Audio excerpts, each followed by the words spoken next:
Welcome to the Positive Persistence Podcast. I am your host, Ian Bowen, and I am so excited to roll out this podcast called Positive Persistence because we are going to be talking to people who have used this principle of positive persistence to be able to step into their greatness, to be able to fulfill their potential, and to be able to overcome what are seemingly insurmountable odds.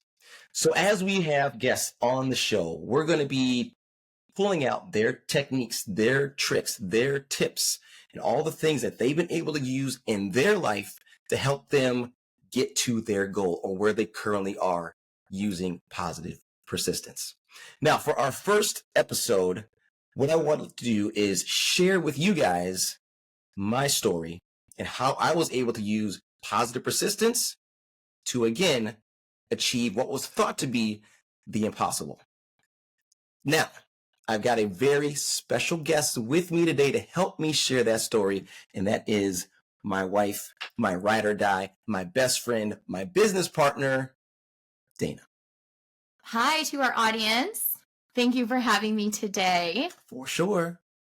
Okay, so before we get to your story, we need to go back a little bit, right? So tell me about May 2009 and why that date was important. May 2009, I was doing some charity work with a company that I worked for, and we were out doing some, I guess you call it manual labor, pulling some weeds, clearing a field with some brush, and it was a great day, and that's kind of where the story does start. I'm glad you started there. Okay, so after you've pulled this brush, you go home. It's the next day, and what happens? So I wake up the next day, and everything is normal, except I have this tingling sensation on my right thigh. I didn't really think too much of it. I figured that I had probably gotten into some poison ivy or something like that, pulling the brush and things that we were working on. But as men, we typically have an issue and we say to ourselves, it'll be okay. I won't get it checked out because it'll probably go away in a couple of days. Yeah, I hear that. I do know, though, that after a couple of days, your symptoms started to progress. So tell us a little bit about that. Right. So the itchy tingling sensation didn't go away as I had hoped it would, and it actually spread to my left side. And then from there, it actually progressed down to my toes. So if you were to imagine your hands falling asleep or your arms falling asleep, that tingling, needly sensation, that's kind of how it was from my waist all the way down to my toes on both legs. Okay, and did that affect your movement at all? At that time, no. It was just something that was very odd. And then again, I was kind of crossing my fingers that it would go away in a couple of days. Okay, so fast forward, you're still feeling this tingling sensation, and then what happens? So at this point in time, that tingling sensation isn't going away, and a new sensation has started, and that was this pain that I was feeling underneath my chest. And try as I may with ice and ibuprofen and Aleve to try to take care of that problem, it just didn't go away. So at that point, I did start to get a little worried, and I made an appointment with my doctor. Okay, so talk to us about those feelings that you're feeling as your symptoms are progressing. Still, I'm hanging on to this idea that it's going to go away. Okay. I'm thinking that since at this point in my life, I'm 32 years old, I was active, I was lifting weights, I was running. I thought I had maybe pulled a muscle in my chest from working out, or maybe I had pulled a muscle de-weeding that field. And I was kind of like, that's probably what it is. But in the back of my head, I think I knew that that's most likely not what it was. So after I went to the doctor, she said, okay, we're going to get an MRI just to check things out. Okay, no problem. So I go get the MRI, and the results come back in a couple of days. At that time, it was like 3-day turnaround before you got results. So I get the results, and by the time I get the results from that MRI, my doctor is saying, we need to do another MRI. And at that point, I'm like, skirt, what do you mean? Then she tells me, well, we see something on your spinal cord. There's what looks like a mass. So we're going to send you in for another MRI, this time with contrast. I don't know what that meant. So I go back in for that second MRI with contrast, get that done. And the next day, the doctor calls. First MRI, 3 days, second MRI, next day, I get a call. And at that point in time, I knew something was really wrong. Okay, so you've now done the 2 MRIs, and what is the doctor's advice to you? The doctor says, we need to get you to a specialist right away. She said that we're not messing with anybody around here. Yeah. We're sending you to the Mayo Clinic because that's where they are the best of the best. So I get referred to the Mayo Clinic. She makes the connection. She makes the calls. And I get in touch with a neurologist at the Mayo Clinic. And she looks over all of the results from the MRIs. And she says, okay, you definitely see something on your spinal cord. What we're going to do is we're going to give you a 5-day course of prednisolone, which is like a super prednisone, basically, to try to get the inflammation going down in your spinal cord. Because actually at this time, a new symptom has started. So I had the tingling from the waist down to my toes. I had the pain in my chest, but now I'm also experiencing a lack of mobility. What I mean by that is sitting in a chair like this at my desk at work, I would get up and I wouldn't be able to actually take my first couple of steps for first couple of seconds, almost like my brain and my body were not communicating properly. So of course, now I'm a little scared, to be honest. So she says, okay, we're going to put you on this 5-day course of prednisolone, which is an intravenous shot for an hour each day to help bring down the inflammation and try to shrink this thing on your spinal cord. Do that, get another MRI. So this third MRI comes back, and now it is, okay, not only did this prednisolone not help, but the lesion on your spinal cord is actually growing. So now there's some urgency involved here. So she's like, okay, you need to get up here right away. Okay. So you start the journey to Mayo Clinic in Minnesota. Yep. It's about an 8-hour drive. Yep. And at home, you have a 1-year-old and a 6-year-old. And so there's some feelings there, I'm sure. Absolutely. Because at this time, it is June. Father's Day was just happening. Yeah. We just celebrated my daughter's 6th birthday and my son's 1st birthday earlier that year. And right at the tail end of their birthdays is when this kind of all started.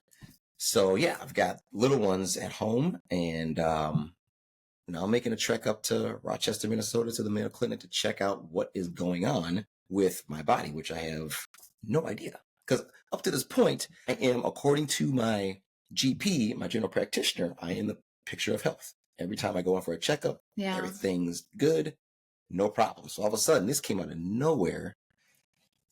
So it was a shock, and also, worry is starting to set in now. So you're on this 8-hour drive to Mayo Clinic in Rochester, Minnesota. Yeah. Tell me about what you're feeling or what you're thinking on this journey. To be honest, I am not thinking anything negative. I'm not thinking anything like ominous or anything like that. In my head, I'm like, okay, I'm going up to the Mayo Clinic. They're going to check me out, and I'm going to get some answers. Okay. All right. So you get to Mayo Clinic. They check you in immediately. Yeah. And what happens?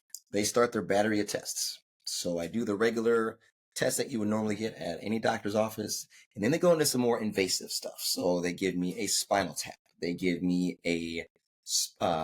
actually an eyelid biopsy, where they take a piece of the inside of my eyelid. Wow. It was pretty crazy, because you sit in a chair and you've got this needle coming into your eyeball to numb it. And then they go in and actually flip your eyelid and take a piece of your eyelid. So that was kind of nuts. Yeah. And of course, another MRI. That was a full day of tests. Okay. And then, unlike before, we have to wait for your results in the clinic the next day. Boom, you're in with your doctor, and they're going over everything with you. Okay, so after this battery of tests, what was the conclusion of the doctors? What did they tell you? I wish I could tell you that they gave me a conclusion. But through all of the testing, everything came back inconclusive. Wow. However, they thought that they saw some what they call abnormal nerve roots at the base of my spine. So they actually scheduled me for a surgery the next day. Mm-hmm. And they went in and they opened me up. And the results of that was that those abnormal nerve roots were not what they thought they were. Okay. So the conclusion was you have something growing on your spinal cord. This is in my thoracic spinal cord. The first surgery they did was in my lumbar spine. This thing that's growing on your spinal cord, we don't know what it is. We have two ideas. One is it could be a tumor. We don't know if it's cancerous or not. Mm-hmm. Or it could be this disease called neurosarcoidosis. Okay. Which I had to ask, well, what is that? Because I never heard of what neurosarcoidosis was. Right. So at that time, what was more frightening? The thought of having a tumor that could be cancerous or benign, you didn't know, or having this unknown disease that you've never heard of before, neurosarcoidosis. Well, thinking of those two things wasn't as scary as the option that I now had laid before me, which was the only way that we can figure out what this is we have to go in and do surgery. So I met with the neurosurgeon and he's explaining everything that we have to do. And he said very clearly, this is a very risky surgery because we can't just go in and take a biopsy of this lesion because it's not just sitting on top of your spinal cord. It's actually intertwined with the spinal cord tissue. Okay. So he made it very clear that this could paralyze you for the rest of your life. Okay. He just wanted to lay that out there. But he said the reason that we have to go in is because we need to figure out what this thing is so we can set the proper course of treatment. So yeah, it's scary hearing that I might have cancer. Yeah. It's scary hearing I might have this rare disease that I never heard of before. But then my focus immediately went to I could be paralyzed for the rest of my life. Right. That was a scarier thought than what I could potentially have. Yeah. I'm sure that all of us can relate to having choices where one is just as scary as the next. So you decided to have the surgery, to have the biopsy done. And so they take you back, you're in surgery, you do the anesthesia, count back from 10, and you wake up from surgery. And tell us about that. But before I get into that, I just want to make clear because some of the listeners would be like, well, why did you decide to have the surgery? Yeah. The doctor gave me two options. He said, we can try to treat this with medication or we can do the surgery. Now, have already mentioned that we tried treating this with medication before, that prednisolone, and it did not work. So in my mind, it was like, well, we've already tried that option. Right. It didn't work. So let's do the surgery because we need to find out what this thing is so we can start to treat it. Because in my head, I'm thinking, let's treat this thing so I can get back to life as I know it. Right. So as you said, fast forward, decide to do the surgery, go in, they do the surgery, and I wake up and from the chest down, nothing. Wow. No feeling, no movement. The doctors come in to talk to me about how I feel, and they let me know, good news. It's not cancer. It's what we thought it was. This is neurosarcoidosis, which is treatable, not curable. Okay. But the bad news is the worst possible scenario, paralysis from the chest down. Okay, so you're now dealing with this new enemy, this paralysis, right? And so you have a couple of choices. You can maybe go into a pity party. You can, choose to ask a bunch of questions. What route did you take? Tell me about your mindset when the doctors told you, well, it's not cancer. That you obviously are now paralyzed. To be honest, I think I was very naive, which actually served me, but I didn't realize the gravity of the situation. I'm thinking in my head, okay, had the surgery, I can't feel anything right now. In my head, it was right now. Mm-hmm. I'm going to regain these abilities. And I had in my Yeah. mind, like, it was almost like I had broken a bone. Sure. Like, okay, let's just stitch me up, heal me up, or whatever. I'll be able to start making progress and get back to life Yeah. as I knew it. Sure, because that's probably the way you have dealt with things your whole life, right? There's a problem. Yeah. There's an end goal. Mm-hmm. Okay. Here we go, Yes, right? yes. Let's get this started. Yeah, what are the steps I need to take to get me to where I want to go? Right, exactly. So I know that you had just started running before this all happened, and just a way to stay in shape, challenge yourself. And you had a 5K race coming up. So surgery is happening in June. Yep. The tingling sensation had started in May. Mm-hmm. So this is all moving very quickly. Yes, within a matter of, I would say, probably 6 weeks from the first onset of symptoms to surgery. Okay, so now you've had the surgery, you're paralyzed from the chest down, but you have this race that's coming up in August that you were looking forward to training for. And so tell our listeners what you asked the doctors. Yeah, so when they came in to basically ascertain like how I was feeling after the surgery, after I'd come to, I had a nurse come in first before the doctors came in, and he came in with a push pin. And with that push pin, he would poke my feet, Mm-hmm. and he'd poke my shins and my knees and my thighs and all up to my belly. And every time he'd poke, he would ask, "Can you feel it here? Can you feel this here? Can you feel this here?" And every time I would answer, "No, I can't feel any of that." Okay, so that is so powerful, that image of you getting poked with these pins and not being able to feel anything. How does that affect your mindset? Like, were you thinking, please let me feel this next poke, or maybe I'll feel, what were you thinking at that time while they were poking and prodding you? To be honest, I was still just thinking like this was going to wear off. Mm-hmm. Like almost like it's just the anesthesia, or Yeah.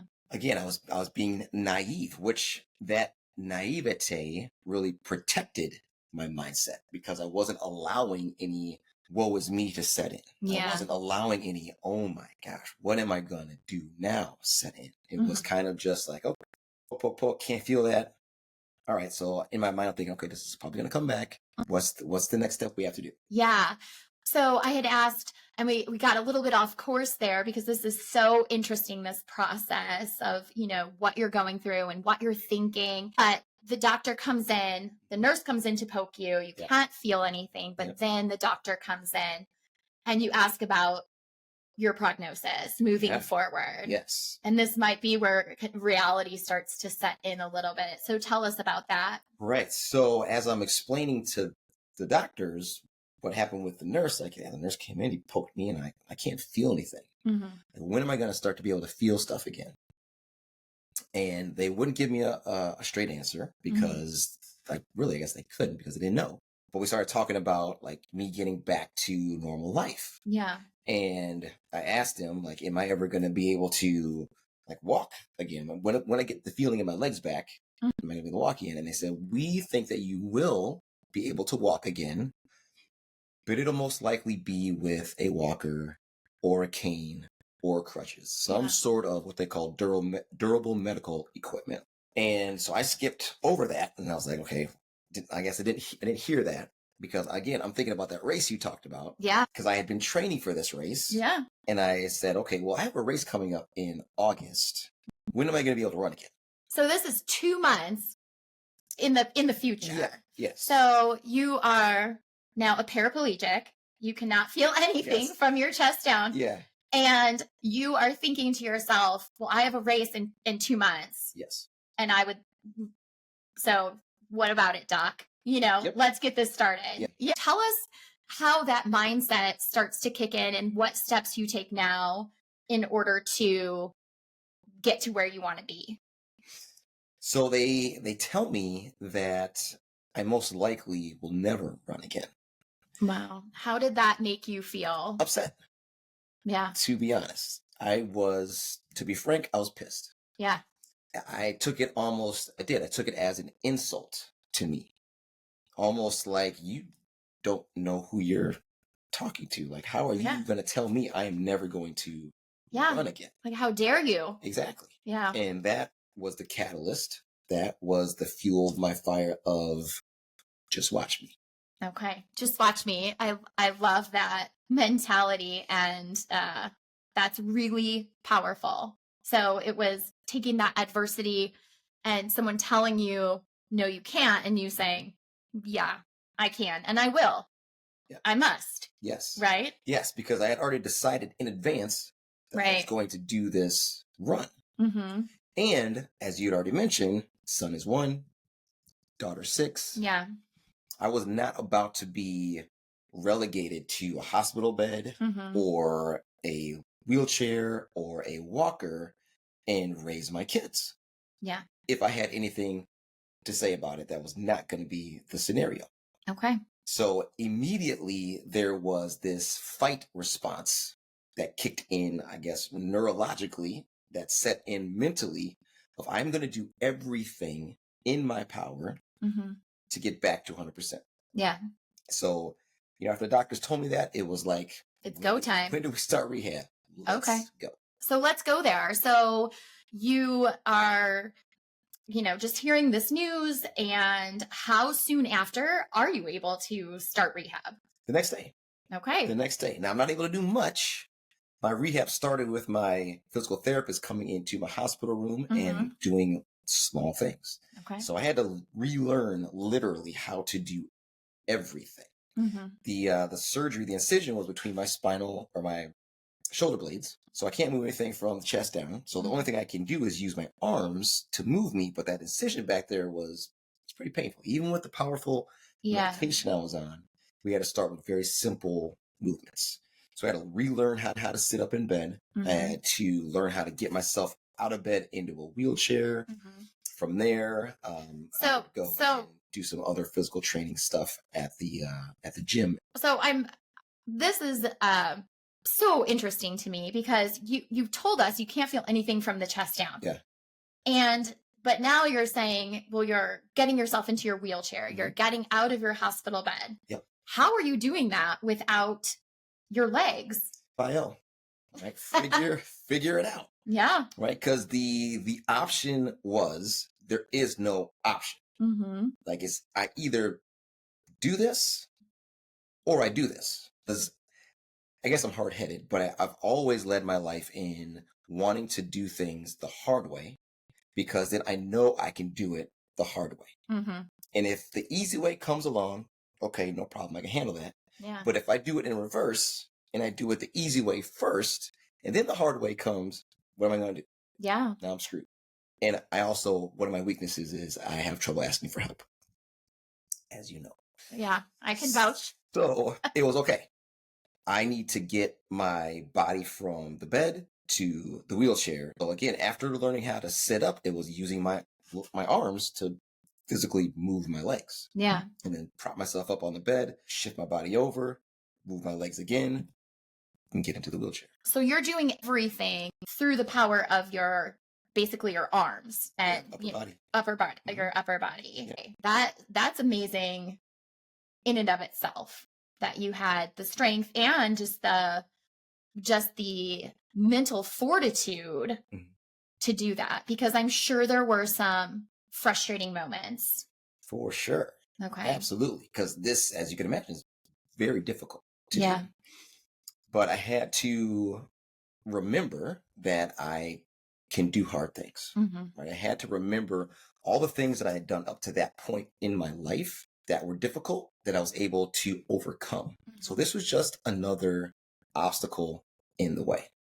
Okay. That I had to get through. And that's how I looked at it. Like, this is just, okay, yep, the situation sucks. Yep, this is going to be difficult. Yeah. But I had to remember that, okay, I've done hard things before. I can do this too. Yeah. And this is actually where your RINSE acronym was born. Yeah. So that is this mentality that you've created, this acronym that you've come up with in order to push you to places that are seemingly insurmountable. Yeah. And it really was all born from a quote that my best friend from high school gave me. He came to visit me in the hospital, and he shared this quote with me from Gandhi. Mm-hmm. And it stuck with me ever since. You've heard me say it a million times. And that is that strength does not come from physical capacity. It comes from an indomitable will.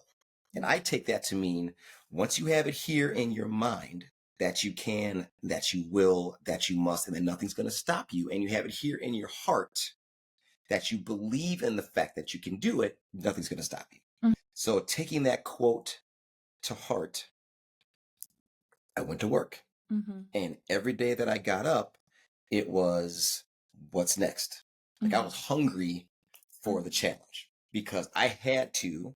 It wasn't a question of if I could, it was when I do. Yeah. And always because I have to overcome this obstacle. Like Yeah. there was no option for me to fail. Make it or make it. I either make it or make it. Yeah. Yeah, that's it. Okay. And we'll get to that RINSE acronym later, but let's move forward. You are now in rehab. Tell me about some of your experiences and some of the experiences and some of the people that you met in Mayo Clinic. Yeah, lucky for me, I had an amazing physical therapist, Rachel Linbo, and she was always open to me pushing the boundaries. Yeah. So she would come in, and before I was able to leave my bed, she would give me like, we're going to do a couple exercises. She would give those to me, and then I would wake up early in the morning. I'm an early riser, as you know, and I would do extra. Like I would do whatever I could, and then she would come in, and then we would do our set. So as Ben Newman talks about, he talks about doing the unrequired. You know, before I knew his philosophy about that, that's something that I was just doing in the hospital. I was doing the unrequired. Like I would do the work that they gave me. It's like, that's not enough. This needs to happen faster. So I would do the unrequired work and I would just do extra. Okay.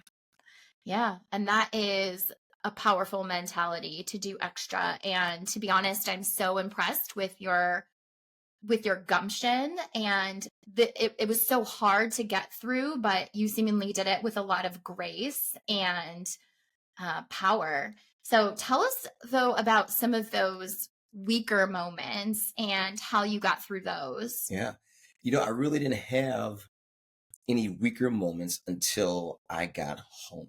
Okay. Because when you're in the hospital, you've got 24-hour support. Yeah. Nurses there to take care of you. Doctors are coming in to check on you. I had PT twice a day, and everything was kind of just taken care of for me. Yeah. But the real rubber hit the road once I got back home. Okay. So tell us about that. You're released. You've got this 8-hour drive back home. Yep. So I'm released, and at this point, I've learned how to ambulate a little bit with a walker, with someone actually with me, holding what's called a gait belt. So think about those kids you see in the mall with the parents with the got the leash on. Yep, I've got the picture in my head. So there was one of those on me, and another physical therapist actually moving my left foot for me because my left side was affected more than my right side. So I was released. I was able to get around in a wheelchair. So I had to think about, okay, I'm getting home. Like, how is that gonna work? I lived in a 2-story house at the time, and that's where the real challenges started. Like getting back into everyday life with being handicapped, with being a paraplegic. Yes, essentially. Luckily for me, again, my GP hooked me up with a physical therapist that she knew in my hometown. And I started with her, I think like 2 or 3 days after I got home. Okay. And her name's Dolly Fatke, and she is a wonderful person. I love her to pieces. Went to her day 1 in my wheelchair. She did her assessment on me. She said, okay, I want to see you 5 days a week. Okay. But she laid it out for me right then and there. When you come back tomorrow, don't bring your wheelchair. I assume you took that as a challenge and said absolutely. Yes. Right? Yeah. Yes. I was thrilled. Number one, that I have found someone who was on the same wavelength as me, as in like, yeah, let's put the work in. Let's go. Yeah. But at the same time, I was frightened because I'm like, I was going to say. So I had to literally like borrow her belief that I could walk in with a walker because on a level, to be honest, I didn't know if I could do that Sure. because I had never walked that distance before, like from my car Yeah. into the physical therapy office with just my walker without someone with a gait belt and helping me. So how long is this now? How long has this been since your day of surgery? So June 16th, 2009. And now you're walking into Dolly's office. What is the time frame on that? So this was right around the 4th of July. Okay. So I was in the Mayo Clinic for about 3.5 weeks. Okay. So tell me, are you still thinking about that race in August? Yeah. Okay. Now, knowing that I'm not going to be able to run it, Sure. the thought is like, I still want to participate somehow. Okay. Now, I am able to stand up Mm-hmm. and I am able to move my legs now Mm-hmm. with the help of a walker. I Okay. can't balance. I still have lack of sensation, meaning like when I'm moving my legs, like I can't feel the ground underneath me. Okay. So I'm actually wearing 2 ankle braces on Mhm. either side because Yeah. every time I take a step, I have the potential of rolling my ankles and not feel. Oh, So okay. I've got those and I've got my walker, and my walker had a nice little basket on it so I could carry stuff in there. Nice. nice. Okay. Yeah. So Fancy. yeah, that's how I started physical therapy at home. Okay. And so you're in physical therapy 5 days a week. You're now walking from the car into Dolly's office, Yeah. and you've got this race coming up. Yeah. So tell me your thought process every day when you're going in, working towards this goal. Well, I'll tell you, walking from the car through the parking lot to the physical therapy office was at a snail's pace. Yeah. Trying to navigate even the smallest change in elevation on the ground, which you never think about, which is something I learned during this process, all the things that I had taken for granted, that we all take for granted, really, on just being able to move our bodies how we want to move it, when we want to move it. That's something that I couldn't take for granted anymore. Yeah. But going into therapy every day, again, I was excited because Dolly was going to push me, whether I wanted to or not. And yes, I had this 5K coming up, but there were days, and that is something that kept me motivated. Like I wanted to do this 5K. And on that short journey and that time to that 5K, there were days where I was overwhelmed with how am I going to do that? Mm. But thanks to Dolly, she would allow me to sit in my emotions for a minute. And then she would turn to me and say, "Are you done? Can we get to work now?" So she would let me have that pity party. Yeah. But then I was like, okay, chop, chop, let's get to work. And so she really was instrumental in helping me stay positive through this entire process. On race day, I knew that I wasn't going to be able to do 3 miles with my walker. Yeah. So the goal was get to as far as I can. Yeah. So I started that race. My walker, I had these little, look like little mini skis on the front 2 legs of the walker, little cut, and you probably have seen the little cut tennis balls on the back. Yeah. I had my 2 ankle braces on. Yeah. And I had my running stuff on. Like I had a running shirt on, my running shorts on, because I still identified myself as an athlete. I still identified myself as a runner. Yeah. But it's just like I have this issue right now. Okay. So I am Shuffling along. Yes, shuffling along. And it's flat for like the first 3/4 of the first mile. And then there's this hill that goes up. And so I saw the hill coming. It's like, well, I either do it or I do it. Oh, there's no other option because I had a great support system. Yeah. People from work showed up. My parents were there. Friends were there. And I wasn't about to let them down, so I had to give it my best. So I at this point, you had an audience that was cheering for you. For sure. So powerful. Yeah. And my legs are exhausted because even though I can get them to move a little bit, they fatigue really quickly at this point. Uphill climbs coming. I went as far as I could. We were on a residential street and there was a stop sign that I saw. So I have to make it to that stop sign. So I got up to that stop sign, smacked it as hard as I could because that's as far as I could go. Yeah. And that was a mile. And that was Okay. it. So I made it a mile in my first 5K that I wanted to do. So just to recap for our listeners, in May, you started feeling a tingling sensation. In June, you have a biopsy that changes the course of your life forever. Mm-hmm. They tell you that you will not run again. Yeah. And now it's August, and you've walked the race that you were preparing for, a mile. That is amazing. I mean, really, that is amazing that you were able to get from point A to point B that quickly. And it's probably not everybody's story that goes through something like this, but I want to talk about the mentality that you had to have to make that happen. And the mindset that you had to have. And so let's get into the idea of rinse and how that propelled you to get to that race and beyond, which we'll talk about in a little bit. Yeah, it all, again, started with that quote from Gandhi, that indomitable will. Yeah. Because I truly believe when you have a why that is big enough, it's going to pull you towards it.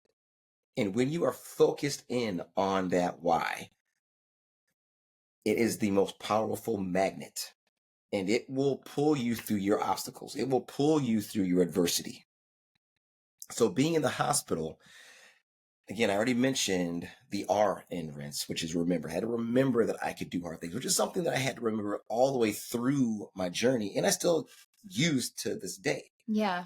That I can do hard things, right? I put those hard experiences in what I call my metaphysical backpack. So the next time I have a challenge, I can pull out the last hardship I had and say, hey, I was able to do that. I'm going to use this tool to break down the next wall. Yeah.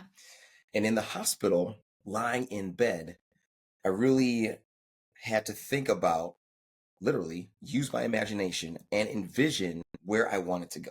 Yeah, you were imagining, right? That's the I in rinse. That is the I in rinse. Is imagine. Yes, because I couldn't do anything else but use my imagination. Yeah. So I had to vividly think in detail where I wanted to be in the future, which was beyond this obstacle. Yeah. So I would envision myself walking again. I would envision myself running again. I would envision and imagine what the view would look like being able to stand up instead of being in a wheelchair.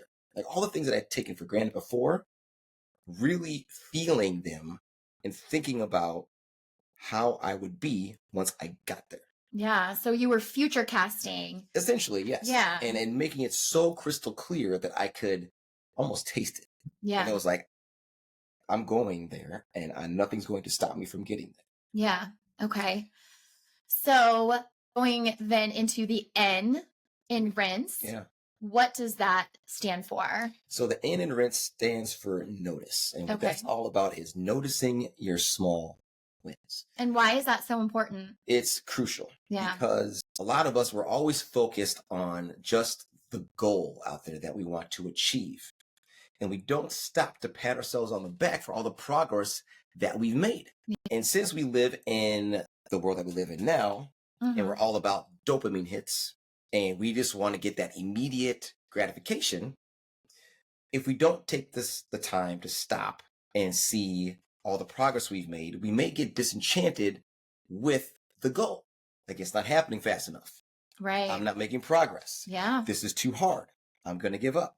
I'm sure we've all felt that way. Absolutely. At one time or another. Yeah, as humans, this is how we operate. Absolutely. And this was crucial for me along my journey because there were days for sure that I felt like the weight of the world was on my shoulders. I can imagine. There were times where I would wake up and I think, I am tired of having to move my legs with my hands. Mm-hmm. I am tired of not being able just to dress myself or put on my shoes. Or I'm tired of not being able to put on a normal pair of shoes because I had to wear running shoes in my house. Mm-hmm. You know me, I am a neat freak. So I had to wear shoes in my house because I had to wear those ankle braces. I couldn't Yeah. wear like flip-flops, couldn't wear slippers. I had to wear shoes. So there were times I was like, I'm tired of living like this. Yeah. What helped me is I had to remember that I was making progress. And the way I remember that is by noticing the small wins that I would have, especially at physical therapy, Yeah.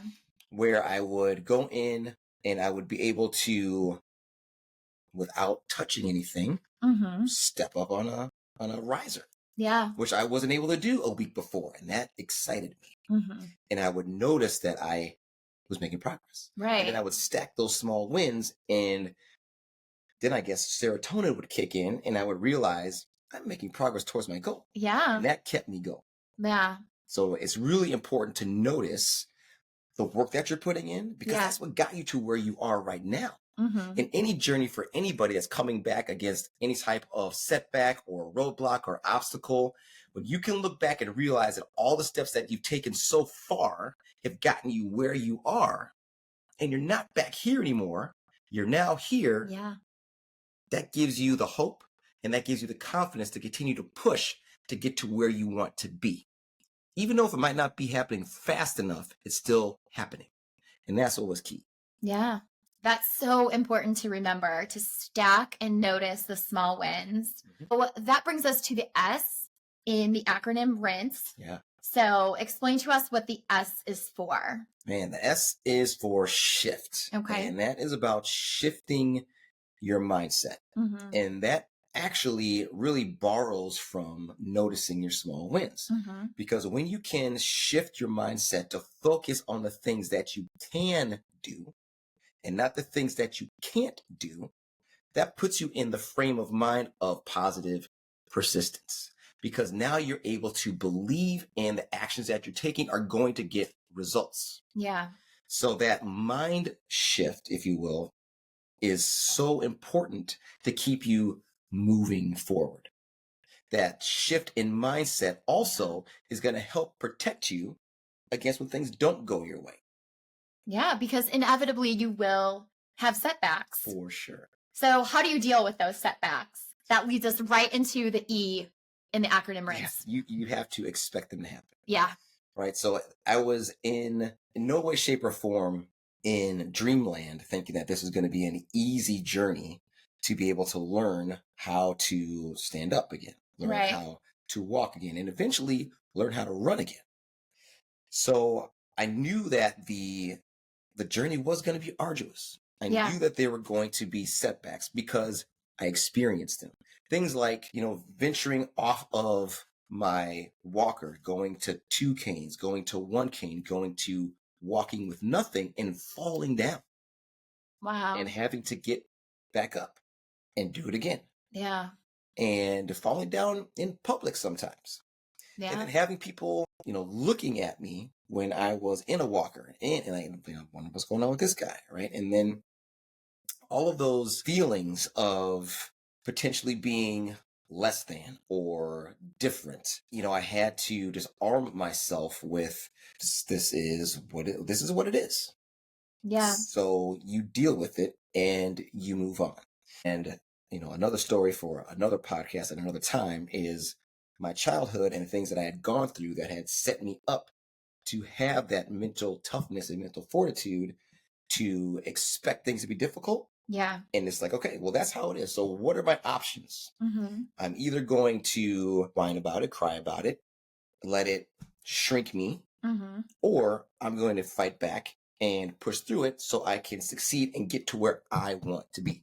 Right. So I think it is such a important idea. It's such an important framework to have in terms of expect things to be hard, because that's Right. just life. Right. And Right. it's not about having a negative mindset. No. It's not about being an Eeyore, humdrum all the Yeah, time, but correct. it's about expecting that things aren't going to be a cakewalk Yes. and that good things and bad things will come. But you have to expect that when, you're going to hit a bump.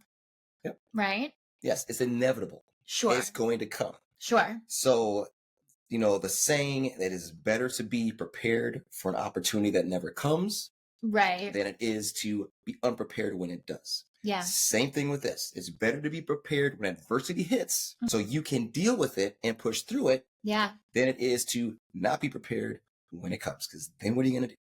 Exactly. So it's that mental fortitude that really is the basis of positive persistence. Yeah. Right? Knowing that, okay, things are going to come my way and it's not going to be easy, but I'm going to push through anyway because I can. Okay. Because my why is too big for me to quit. Yeah. Yeah. That is so powerful. So before we go, I want to ask you about November 2022. What does that date mean to you? That month, I ran my first marathon with my bestie, of course, by my side. So yeah, that oddly enough was one of the first things that came to mind when my doctors told me that I would never run again. I pictured myself, even though I was training for a 5K and had never run a marathon before in my life, it was like, not only am I going to walk, not only am I going to eventually run this 5K, but someday I'm going to run a marathon. Yeah, and you did it. And yeah, I did it with you by my side. Yeah, so from paraplegic to marathoner, that is a amazing story. Thanks. Yeah. So we want to thank you for listening today, and I want to thank you for having me as a guest. Yeah, thank you for being on the show. On your podcast. Yeah, this has been really, really fun. And we want to tell everybody to like and subscribe to the podcast and follow us on all our socials. For sure. Make sure you do that so you can get announcements and alerts to when the next episode is going to be dropping, because we're going to continue on with this. We're going to have more guests on. We're going to do a couple episodes where it's just me talking solo, sharing in depth what RINSE really is and how it's been able to benefit me and help me through my journey, because my goal is for RINSE to be able to help you. And I know that it will. Again, it is simple, but it's not easy. But with a little practice, you can rinse and repeat and step into your greatness and fulfill your potential. So until next time, I am your host, Ian Bowen, on the Positive Persistence Podcast, joined today with my guest, beautiful wife, Dana. We'll see you next time. And remember, stay positive, stay persistent, and know this: mindset is everything. We'll see you next time.